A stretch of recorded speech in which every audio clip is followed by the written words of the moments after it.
Bonsoir mesdames et messieurs et bienvenue dans cette nouvelle édition que je vous invite à suivre jusqu'à son terme. À la une de l'actualité, le Sénat n'a aucun problème et n'est aucunement en conflit avec une quelconque autorité étatique, selon la déclaration du président de cette institution ce jour, à l'issue de la modification du calendrier du Sénat. Les sénateurs, a précisé le général Ravalomanana Richard, accompagnent et soutiennent le gouvernement dans ses actions en faveur du peuple et du développement national. Ils ne sont pas un obstacle et ne tomberont pas dans les manœuvres de l'opposition visant à les diviser.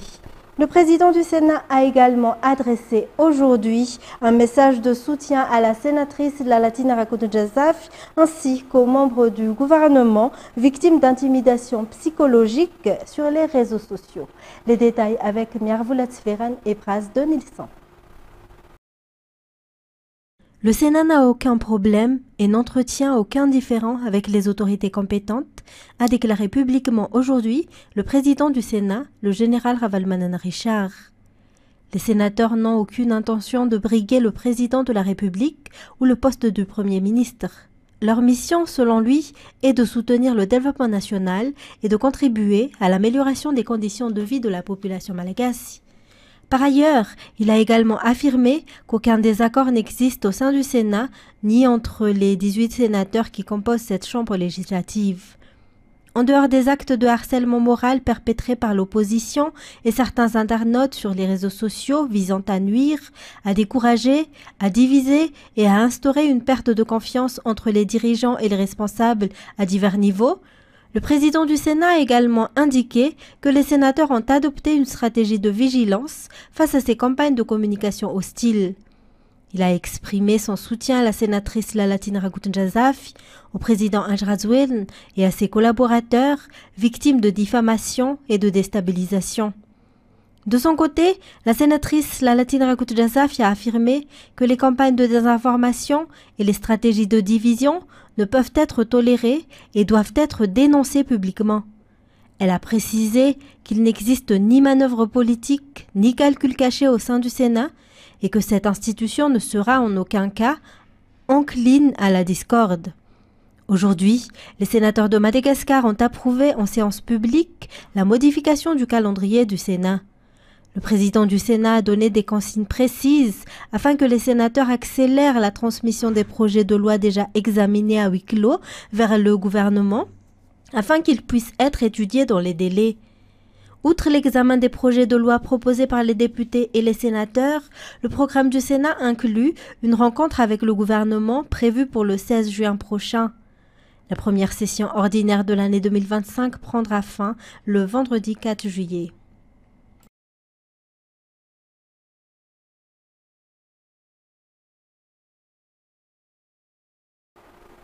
Aucune autorisation d'exploitation n'est délivrée sur une partie d'une zone protégée. Le système informatique de gestion du cadastre minier rejette automatiquement toute demande si la zone concernée est classée protégée, a confirmé le ministre des Mines.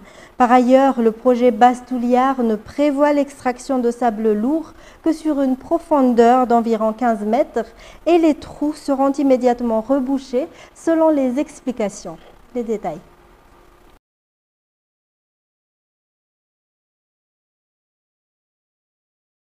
À combien de mètres de profondeur se trouvent les sables lourds nécessaires à Bastouliard? Qu'en est-il de nos baobabs? Ce sont, entre autres, les questions posées par les habitants d'Ankilmanilke concernant le projet lors de la visite du président de la République Anjrazouel et les membres du gouvernement sur place la semaine dernière. En effet, les informations qui ont circulé jusqu'ici pour dénigrer le projet étaient mensongères. Le ministre des Mines, Rakoutomalala Erdjan Olivier, a expliqué qu'une étude approfondie est toujours menée avant l'approbation de tout projet, malgré les avantages potentiels que celui-ci pourrait apporter. Le président Anjrazouel a d'ailleurs maintes fois réaffirmé qu'il ne cautionnera jamais un projet qui pourrait nuire à la population. Le ministre des Mines a ainsi précisé que l'autorisation accordée à Bastouliard ne concerne pas la zone protégée de la forêt des Baobabs au PK32, mais une zone extérieure à celle-ci. Toujours selon lui, aucune autorisation n'est délivrée dans une zone protégée. Le système informatique de gestion du cadastre rejette automatiquement ces demandes si la zone concernée est classée protégée. Par ailleurs, seulement 6% de la superficie totale concernée contiennent du sable lourd contenant les minerais recherchés par Bastouliard. Et ceci se trouve à environ 15 mètres de profondeur, contrairement aux affirmations des opposants qui parlent de 80 à 120 mètres. Les superficies creusées sont ensuite remblayées, toujours selon les explications. Le ministre rappelle une fois de plus la population à ne pas se laisser induire en erreur par les détracteurs du projet. Il est bon de rappeler que le projet Bastouliard fera entrer 5 milliards de dollars sur 38 ans. En tourisme, le nombre de touristes à destination de Madagascar ne cesse de s'accroître selon le ministère du Tourisme et de l'Artisanat. Parmi les événements qui contribuent grandement à cette dynamique figure l'accueil par Madagascar du Salon international du tourisme, connu sous le nom de l'International Tourism Fair. La 11e édition de ce salon se tiendra du 12 au 15 juin prochain, en parallèle avec la 2e édition de l'IHM, International Handicrafts Madagascar. Fadjessena Mireille, Yves Janel. 63 567 touristes ont débarqué à Madagascar durant les 3 premiers mois de cette année. Ce chiffre devrait encore croître à partir de ce mois de mai, période marquant le début de la haute saison touristique. L'organisation du salon International Tourism Fair Madagascar jouera un rôle essentiel dans cette progression. Cet événement mettra en valeur les différentes offres et sites touristiques répartis dans toutes les régions du pays afin de les promouvoir sur le marché international. La digitalisation du secteur est également un atout majeur selon Rakutuniana Yves Maurice, le secrétaire général du ministère. Environ 500 opérateurs de secteur tourisme et de l'artisanat, aussi bien locaux qu'étrangers, participeront à cette importante foire internationale qu'est l'International Tourism Fair Madagascar. 20 000 visiteurs sont attendus pour cette 11e édition de l'ITM, organisée conjointement avec la 2e édition de l'IHM ou International Handicrafts Madagascar. En éducation, le ministre de l'Enseignement supérieur et de la Recherche scientifique a visité en fin de semaine l'école supérieure polytechnique Woudvourne ou ESPA Woudvourne. Lors de cette visite, elle a émis des consignes pour la réhabilitation des blocs sanitaires des logements des étudiants. À cet effet, les travaux ont débuté sous la responsabilité du CROA, responsable des logements estudiantins. Natera Koutmaf. Les logements des étudiants au niveau de l'ESPA Woudvourne nécessitent des rénovations sur tous les blocs sanitaires. Lors de sa visite dans cette école en fin de semaine, la ministre de l'Enseignement supérieur et de la Recherche scientifique, la professeure Chamina Lula, a donné le feu vert pour le lancement des travaux au niveau de ces logements des étudiants et des bâtiments R+1 de l'ESPA Woudvourne. Les travaux, placés sous la responsabilité du CROA, organisme en charge de la gestion des cités universitaires, ont débuté hier. Selon Mamsou Haine, directeur du CROA, les travaux seront accélérés au niveau de ces blocs sanitaires afin que ces derniers soient au plus vite opérationnels pour le confort des étudiants.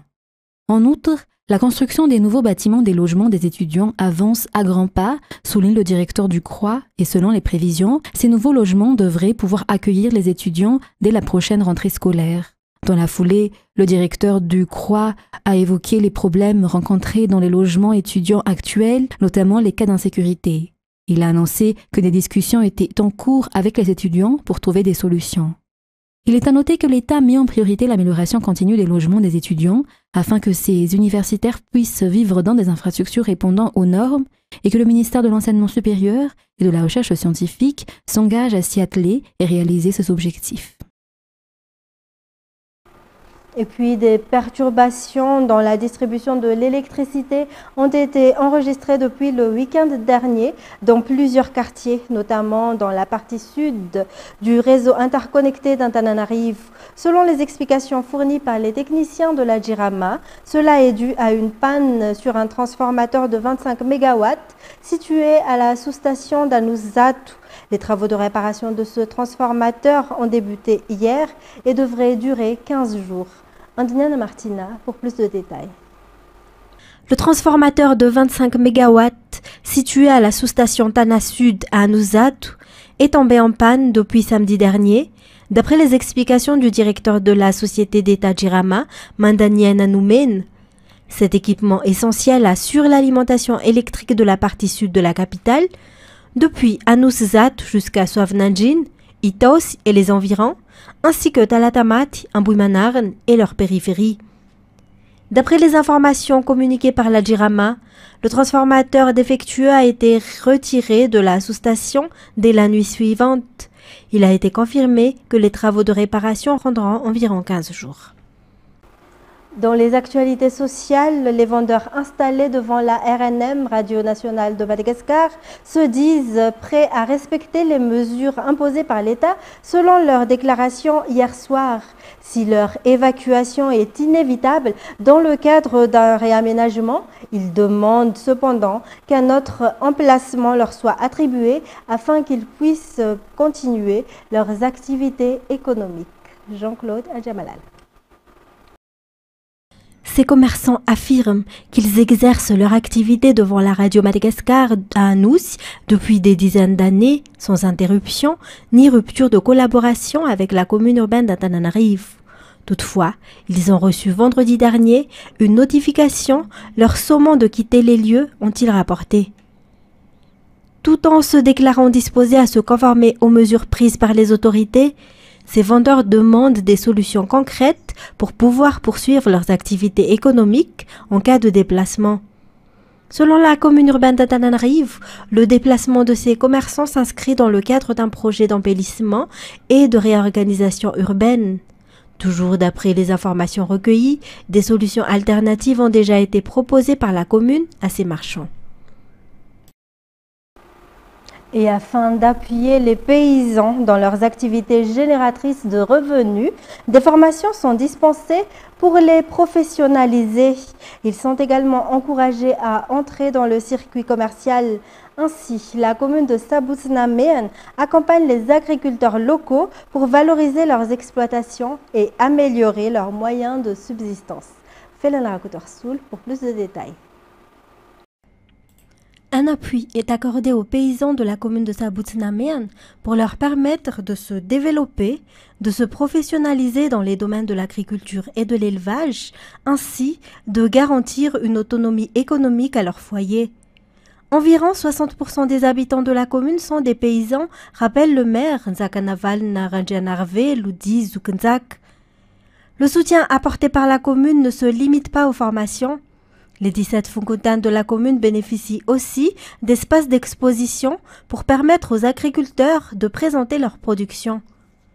Outre la commune de Sabutsnamean, 15 autres communes voisines participeront également à l'événement en exposant leurs produits. Une occasion de valoriser les richesses agricoles propres au district d'Avarajan. Selon toujours les explications, 250 stands d'exposition seront mis en place et environ 1500 visiteurs sont attendus durant cette foire.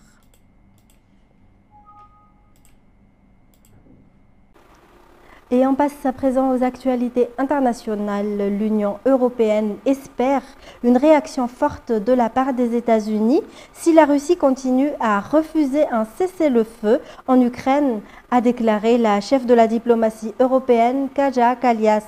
Selon Berlin, les principaux alliés européens de l'Ukraine se sont entendus pour accroître la pression sur Moscou en renforçant les sanctions. France 24. Le président ukrainien en est sûr et certain. Un nouveau train de sanctions sera prochainement adopté contre la Russie par les Européens. Mais Volodymyr Zelensky ne peut pas en dire autant des Américains. Il y aura un autre paquet. Bien sûr, en l'absence de cessez-le-feu du côté russe, il y aura un paquet européen fort. Quant au paquet américain, c'est une autre histoire. Nous y travaillons étroitement avec les États-Unis. La semaine dernière, l'Union européenne a approuvé un 17e paquet de sanctions contre la Russie pour cibler de nouveaux pétroliers fantômes, des navires utilisés par Moscou pour contourner les sanctions déjà existantes destinées à limiter les exportations de pétrole russe. Mais Bruxelles évoque déjà un 18e paquet en préparation qui pourrait s'attaquer à Nord Stream 1 et Nord Stream 2, les voies de transit du gaz russe vers l'Europe. Du côté de Washington, Pas d'annonce, Européens et Américains ne sont donc pas tout à fait sur la même longueur d'onde. Or, ces divergences pourraient faire tache sur la photo de famille du G7 Finance qui s'ouvre ce mardi au Canada. Il y a un an, une réunion du même type avait permis d'avancer vers un accord sur les avoirs russes. Objectif, utiliser les intérêts générés par ces avoirs gelés en représailles de l'invasion de l'Ukraine il y a maintenant plus de 3 ans. Et Donald Trump a affirmé que la Russie et l'Ukraine allaient démarrer immédiatement des négociations en vue d'un cessez-le-feu après son appel avec son homologue russe Vladimir Poutine, lequel n'a cependant pas consenti à un arrêt des combats sans condition comme réclamé par Washington et Kiev. France 24. Plus de 2 heures d'échange entre Donald Trump et Vladimir Poutine. Le troisième appel entre les deux présidents depuis le début de l'année. Et le chef d'État russe est le premier à réagir. Nous sommes d'accord avec le président américain pour dire que la Russie proposera et est prête à travailler avec la partie ukrainienne sur un mémorandum concernant un éventuel futur accord de paix. Un mémorandum, c'est-à-dire un document diplomatique qui déterminerait les principes d'un règlement et le calendrier d'un possible accord de paix. Mais pas de cessez-le-feu immédiat comme l'exigeaient Donald Trump et les Européens. Le président américain se réjouit malgré tout d'un ton et d'un état d'esprit excellent. La Russie et l'Ukraine vont commencer immédiatement des négociations en vue d'un cessez-le-feu et plus important encore, pour la fin de la guerre. Des négociations que le Vatican serait prêt à accueillir. De son côté, le président ukrainien dit ne pas avoir eu d'informations pour l'heure sur ce mémorandum. La Russie est la Russie. Ils veulent quelque chose, mais ils ne savent même pas ce qu'ils veulent. Et quand ils disent qu'ils veulent quelque chose, ils veulent tout. C'est pourquoi nous attendrons leur mémorandum et leurs principes. Volodymyr Zelensky réclame par contre de nouvelles sanctions américaines contre la Russie. Un 17e paquet de sanctions que pourraient bien adopter ce mardi les ministres des Affaires étrangères de l'Union européenne, réunis à Bruxelles. Mais quels sont donc les compromis à trouver lors de ces éventuelles négociations autour de l'Ukraine?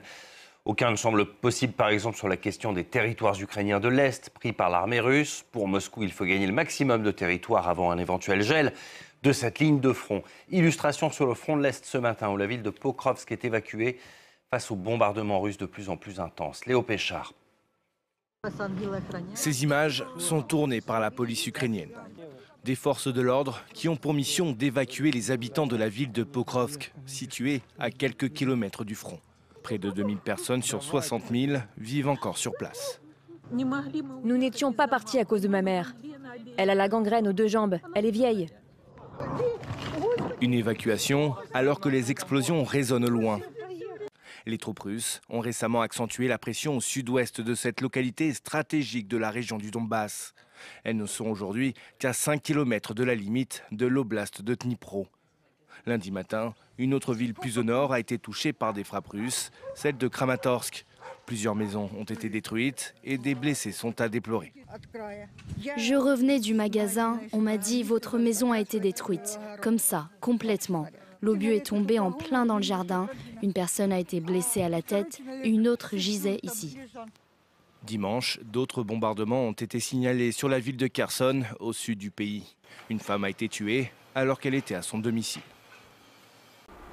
La défense civile de la bande de Gaza a fait état mardi de 44 morts dans de nombreux bombardements sur le petit territoire palestinien en guerre où l'armée israélienne intensifie son offensive militaire. France 24. L'opération Chariot de Gédéon se poursuit et l'armée israélienne publie ces images de ses troupes qui évoluent au sol dans la bande de Gaza. Selon des habitants et des médecins locaux, une escouade israélienne infiltrée, déguisée en palestinien déplacé, a tué Ahmed Saran, commandant des comités de résistance populaire, un groupe armé lié au Hamas, lors d'une incursion dans la ville de Khan Younes. L'armée multiplie les frappes aériennes sur ce qu'elle décrit comme des positions anti-chars, des cellules militaires, des bâtiments piégés, des infrastructures souterraines et des dépôts d'armes. En attente d'instruction pour frapper l'abri. Engagé, frapper l'abri. Bien reçu. Exécution.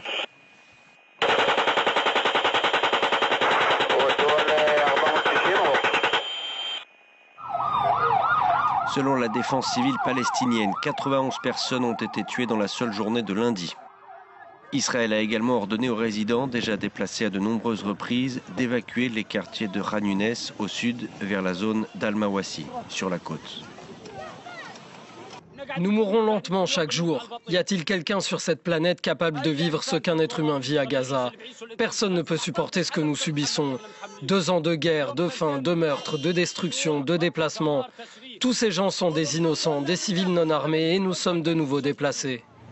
Le Premier ministre israélien veut prendre le contrôle de l'ensemble du territoire et a annoncé une victoire totale. Une carte que des diplomates auraient fait fuiter et que le Sunday Times britannique a publiée montre comment Israël s'apprêterait à diviser l'enclave en plusieurs zones militaires et civiles du nord au sud, ce qui entraverait considérablement la circulation des personnes, mais aussi des marchandises. Ainsi s'achève cette édition. Mesdames et messieurs, merci à vous de l'avoir suivi. Restez avec nous tout de suite après l'émission Nizouk, présentée par CNRA Irlande.